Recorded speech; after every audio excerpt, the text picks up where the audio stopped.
Welcome to the Rights Track podcast, which gets the hard facts about the human rights challenges facing us today. In Series 7, we've been discussing human rights in a digital world. I'm Todd Landman, and in the last episode of this fantastic series, I'm delighted to be joined for the second time by Ben Lucas, Managing Director of 3DI at the University of Nottingham, a hub for world-class data science research and funders for this series of our podcast. Ben helped kick off Series 7 at the end of last year, talking about some of the challenges and opportunities created in a data-driven society and the implications for our human rights. Today, he's here to help us reflect on some of the key themes that have emerged from this series. So welcome, Ben. It's great to have you on this final episode of the Rights Track. Great to be here. Thanks very much. So last night, we were at a launch event for Infinity, which is an inclusive financial technology hub being launched here at the University of Nottingham. We had a bucolic setting at the Trent Bridge cricket ground, which I say was quite historic. But some of the messages I heard coming out of that event last night really gave me hope for the promise of digital with respect particularly to helping people who are currently excluded from financial technologies or finance more generally, and the ever, sort of problem of people getting credit ratings, getting access to finance. I wondered if you could just reflect on what was shared last night around the positive story that could be told around using technology to give people access to hard-to-find finance. Yeah, absolutely. So I think the central issue with financial inaccessibility is really the fact that people get trapped in this really bad cycle and perhaps don't have savings, and then you lean more on credit options, for example, and then you become more and more dependent, if you like, on credit options. Equally, there are also folks who are excluded from accessing credit completely or at an affordable rate in the first instance, which obviously changes very much the quality of life, let's say, that they're able to enjoy, the things they're able to purchase, and so on. So really the mission of projects like Infinity, which is focusing very much on this idea of inclusive financial technology, is trying to boost accessibility to everything from tools that help people save, to tools that help people spend, to breaking some of these negative cycles that cause people to end up in not so great financial situations. And yeah, it's really leveraging and learning from, all the wonderful developments in, things like analytics and new financial services products, especially those that are app-based, that we use in the rest of the financial services world, but applying them for good, basically. So very much consistent with this data for good message that we've been speaking about in this series. Right, that's really interesting. So it's a data-driven approach to understanding the gaps and inequalities in a modern society that does have the data infrastructure and technological infrastructure to give people access. But really, the data-driven approach lowers the barriers to entry for those folks. And I was quite struck by, there was a colleague there from Experian, which is a credit rating agency, talking about the millions of people who either don't have online bank accounts, don't have access to the right kind of technologies, and don't have the kind of credit rating that give them access to the lower priced financial products out there, which in sort of ordinary terms means they're paying a much higher interest rate to borrow money than people that do have a credit rating. So one solution was to use data analytics and a data-driven approach to understand their position to boost their credit rating in a way that would give them access to cheaper finance. Did I get that right? Yeah, that's exactly right. I mean, a central thing in financial services and lending is obviously managing their risk exposure with any individual consumer, but then also across, their entire consumer portfolio. And I think, one of the big opportunities in the inclusive fintech space / probably what we're going to see going forward is credit rating agencies and credit rating support products looking for other variables or indicators that, can really paint a clearer picture of individual consumers, and perhaps even say, well, actually, there's not so much risk with this consumer because there are these other factors that the usual bog standard algorithm doesn't pick up on. And maybe we don't have that risk exposure. Maybe we can offer them, a financial product, a lending product at a better rate. That colleague spoke also about Experian's Boost product, for example. And I won't go into an advertisement for that, but yeah, a really interesting example of how by sort of extending the available data and what we do with that, it's possible to sort of calibrate and tailor solutions that are a win-win, that reduce the risk for the credit provider, but give additional consumers more accessibility. And I think the other big piece, just to detour briefly, within data-driven financial research, is some of the work that colleagues in the Infinity team have been doing around, helping to understand at an aggregate and in a privacy preserving way where perhaps people are making not so great financial decisions. So being able to, hopefully in the future help flag in a privacy protecting way to consumers when they're not making great decisions, which could be everything from wasteful over the top expenses to things like, too much gambling or unhealthy eating, for example. So certainly a very, very exciting space. No, it's really fascinating, and it resonates well with many of the themes we've heard in this series of the rights track. So I'm going to just think about putting these things into groupings or clutches of perspectives, if I may, so that you made reference to this idea of data for good. And of course, we had some guests on the podcast this series, including Sam Gilbert, who talked about the ability for digital transformation and data-driven approaches to unearth previously unknown factors, public health benefits, there could be social justice benefits and other benefits from leveraging data that don't normally talk to each other in a data analytic way.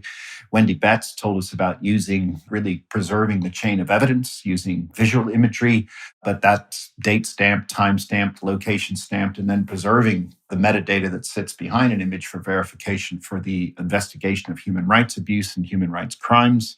Amrit Deer showed us in the United States how his organization, Recidiviz, uses data from prisons to actually bring greater sense of justice to prisoners as well as parolees. And finally, Diane Coyle, the world famous economist, not only reflected on the many economic transformations that have happened with the digital disruption, but also made the case for universal access to online life and being on the grid almost as a basic human right in the ways that access to information, access to healthcare, access to services need to be provided. And certainly during COVID-19, we've learned that many people were excluded from those services precisely because they didn't have the right internet connection, or at least cannot afford to have the right kind of internet connection. So I just wondered what your general reflections are on that general theme of data for good. And what can you tell us about what you think listening to the guests that we've had during this series? Yeah, I really like the way that Sam sort of sets the scene in his book, Good Data, An Optimist's Guide to Our Digital Future. I think that nobody, of course, likes to have their privacy compromised at an individual level. But the reality is when we look at the things we can do when we have data at scale across large populations, there's a lot that can be achieved, whether that's in something like inclusive fintech, whether that's in protecting human rights via combating modern slavery, whether that's to do with health data in a system like the NHS. Yeah, I don't think anybody likes to have their privacy, compromised, obviously at that individual level. But if there's a sort of way to communicate that greater good message, I'm not trying to encourage people to willingly give away their data for free, quite the opposite. But I think that's the sort of big debate that both commercial and academic data scientists, that's really the arena in which we work, because there are a lot of benefits to be had when we think about sort of data at scale. Equally, we need to protect, individuals and communities. I think, it was really great in the series to hear about, things like Eyewitness App and Recidiviz and some of these, platforms that I think are managing that really well and really getting that good out of the data.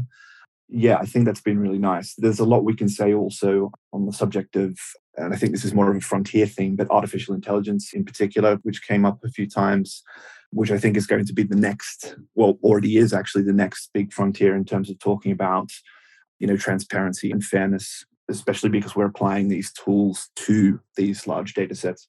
Right. And I also came across a very interesting project in another group here at the University of Nottingham. It's within the Nottingham University Business School, and it's a neo-demographic lab, or NLab, which works on, big data science projects around harnessing unknown information from pre-existing data sets. And there was a partnership with Olio, which is an app that allows people to trade food that they're not going to need. So surplus food sits in people's houses. Other people need food. So this app allows people to share food across the app and to actually make best use almost of the circular economy, if you will, in sharing food. Now, quite apart from the pragmatics and the practicalities of sharing food between households, of course, the app collects data on who needs food and who has food. And that then allows a geo mapping of food poverty within particular districts and jurisdictions within the United Kingdom. Can you say a bit more about that project? And does this fit within the category of data for good? Absolutely. I mean, that's an absolutely fantastic piece of work, and obviously the purpose of that platform and of that work is to look at both combating food inaccessibility and food poverty on the one hand, and on the other, combating food waste. So, really, yeah, absolutely a fantastic example as far as data for good and also doing the right thing by people in society.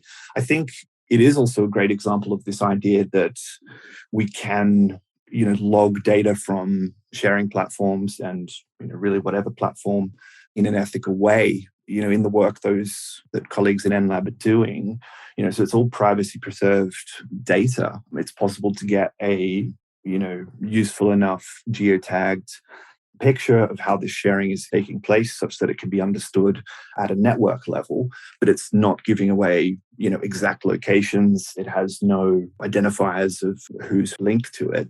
But even just with that sort of network exchange level data, it really tells a very interesting story about how this system works. And, as you said, I mean, this is very much in the peer-to-peer sharing economy space, which is a relatively new idea. So it's also, from an academic point of view, very important and very useful to be doing research to understand these entirely relatively new kinds of systems. So it's interesting because the heat map that project produced was for, I believe, Haringey Council in Greater London. And I guess, knowing what I know about data, this could be scaled up for all jurisdictions of the United Kingdom. And beyond that, the heat map tells you areas of food poverty, but also could inform government as to where to put resource and, where, dare I say, leveling up funding could be targeted to help those most in need.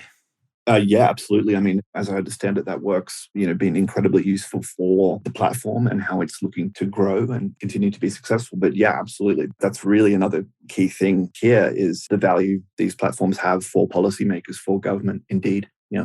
Great. So we've had the data for good story. I now turn our attention to the data for bad story because we had some guests that were very suspicious, skeptical, and or critical of this burst and proliferation and digital transformation and the production of data second by second, day by day, week by week, year by year. And two of our guests had actually a different perspective on this. So Susie Allegre has this fantastic new book out with Atlantic Books she called Freedom of Thought. And what she was really concerned about was not only the history of analog ways in which people's freedom of thought have been compromised, but also the digital ways in which freedom of thought might be compromised by this digital revolution. And for her, her concern really is that there are unwitting or witting ways in which people's thought patterns might be manipulated through AI and machine learning. And we use popular examples of consumerism, consumer platforms such as Amazon and other shopping platforms, where not only does one get bombarded by advertisements, but actually get suggestions for new things to buy based on patterns of spend in the past. And there is cross referencing between platforms. And I think Sam Gilbert also addressed this thing about this micro targeting and cross referencing. So if I search for something on one platform, it shows up on another one when I'm sort of, least expecting it to do so. I bought some shoelaces the other day. They came to the house within a day. So I had that lovely customer experience. And yet when I went onto a CNN website to look at the news headlines, the first ad that popped up was for shoelaces. So can you say a bit more about the unease that people have around these sharing platforms and the worry that our thoughts are being manipulated by this new technology? Yeah, I think this idea of freedom of thought or illusion of decision freedom is a really important one when we're talking about the internet. And especially, one can imagine, as was evidenced with the Cambridge Analytica scandal back a few years ago, this becomes especially dangerous when we're talking about political messaging. I think it's important that we as users of the internet approach the internet with a healthy degree of skepticism, being a bit, cautiously analytical, and occasionally taking a step back and thinking about what the implications of our behavior online, including simply consuming content, consuming information, really are. The reality is most of, well, if not all of the online platforms that we use, be that social media, e-commerce, or whatever, they are designed to achieve immersion. They are designed to keep you spending more time. And if you're spending time in the wrong kind of echo chambers, or if you're getting exposed to messages from bad actors, You hear these stories of people going down all sorts of terrible rabbit holes and things, and this is how conspiracy theories and so forth proliferate online. Yeah, but certainly even just for the regular internet user, we all definitely need to be thinking about where is information coming from? Is it, from reliable sources? Is the intent good? And do we indeed have that decision-making freedom? I think is the really important thing. Or is someone trying to play with us? Well, it's a really interesting answer, and it links very nicely to our episode with Tom Nichols, because he was saying that there's this tendency towards narcissism. And that's, certainly during COVID, people had more time inside. They had more time to dedicate to being online. But at the same time, the rabbit holes that you're worrying about really raised to high relief. And so that retreat into narcissism, the idea that if you're going to post something, you're only going to post something negative, critical, and maybe sowing division by posting those critical comments. But you also, in your answer, talked about the power of particular individuals. And I guess I have to address the question of Twitter in two ways. So Tom made this observation that Twitter is this sort of, you now have 240 characters to vent your spleen online and criticize others, but also that's a powerful platform to mobilize people. And I say this in two ways. The first is that the revelations from the January 6th committee investigating the events that led up to the insurrection against the US Capitol was putting a lot of weight this week on just the number of followers that former President Trump had, and a single tweet in December where he said, come to the Capitol on January 6th, it will be wild. And then there were an array of witnesses paraded in front of the committee from far-right groups, from the Oath Keepers and other groups of that nature, who were saying, well, actually, we saw this as a call to arms. So there was a nascent organizing taking place, but it was almost this call to arms issued by a single tweet to millions of followers that really was, the spark that lit the fire. I wonder if you might just reflect on that.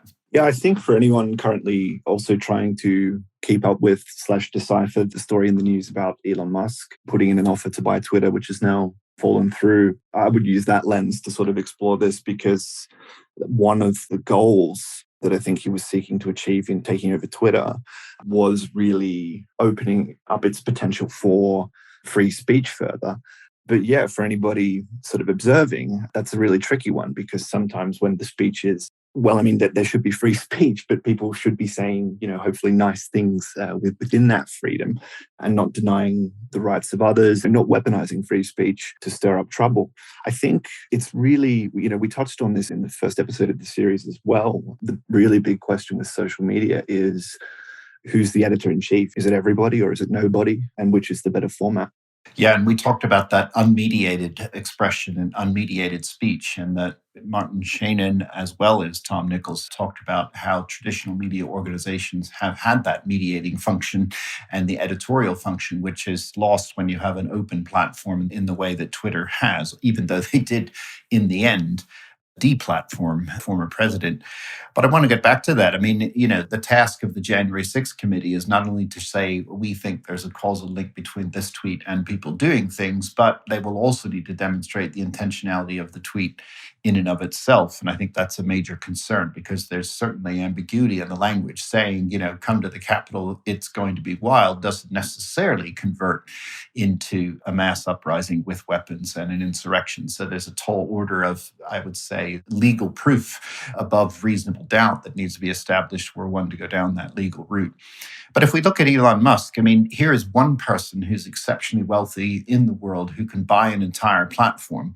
And the concern that many people have is, can one individual have that much power to acquire something that powerful?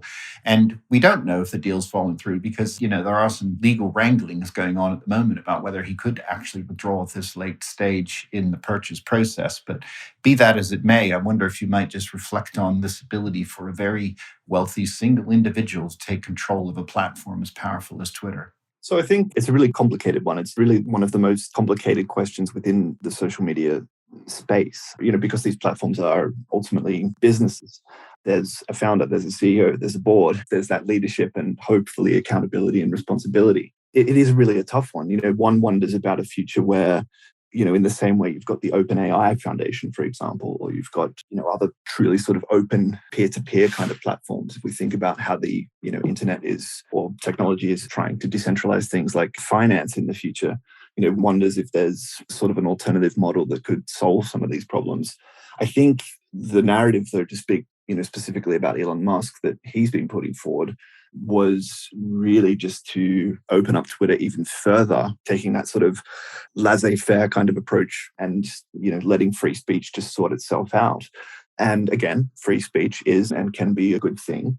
But sadly, when people engineer these kind of messages to avoid legal accountability, but are implying, some sort of stirring up of trouble, when people engage in narcissistic sort of messaging, when people engage in putting forward, campaigns, engineering very, very strong emotions like fear and anger, obviously that can get out of control very, very quickly. The reality is I'm not qualified to come up with the solution, and I don't know who is. Yeah, it'll be interesting to see how it unfolds. Well, it's interesting because we had some guests that were suggesting a solution. And if I listen to you speak about the Elon Musk agenda to open up in a laissez-faire way, it's almost the invisible hand of the information market. If we go back to economics, and one tenet of economics at least has been that the invisible hand sort of guides markets, and the pricing and equilibrium that comes from supply and demand produces a regulatory outcome that is beneficial for the most people most of the time.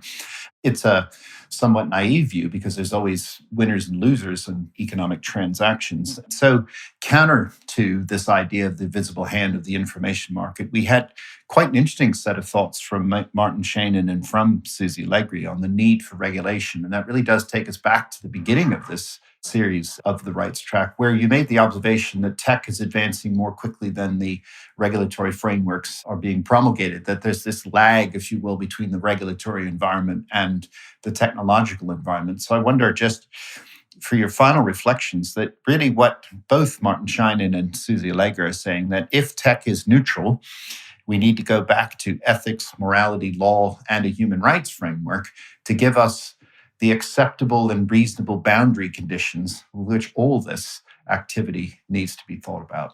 Yeah, exactly. I mean, it really does come down to, well-constructed regulation, which is obviously complicated, especially when, most major social media platforms have a global footprint. So it's then how to ensure consistency across the markets they operate in. I think a lot of the regulatory frameworks are kind of there for the offline world. And the main thing, that we were sort of getting at in the first episode of this series was really that because technology, moves so fast, because these platforms grew so quickly, there are laws to, stop people. No one can just go into the town square and start, hurling obscenities, in public. But for some reason, it happens, millions and millions of times a day on social media platforms. So I think, regulation really is key here.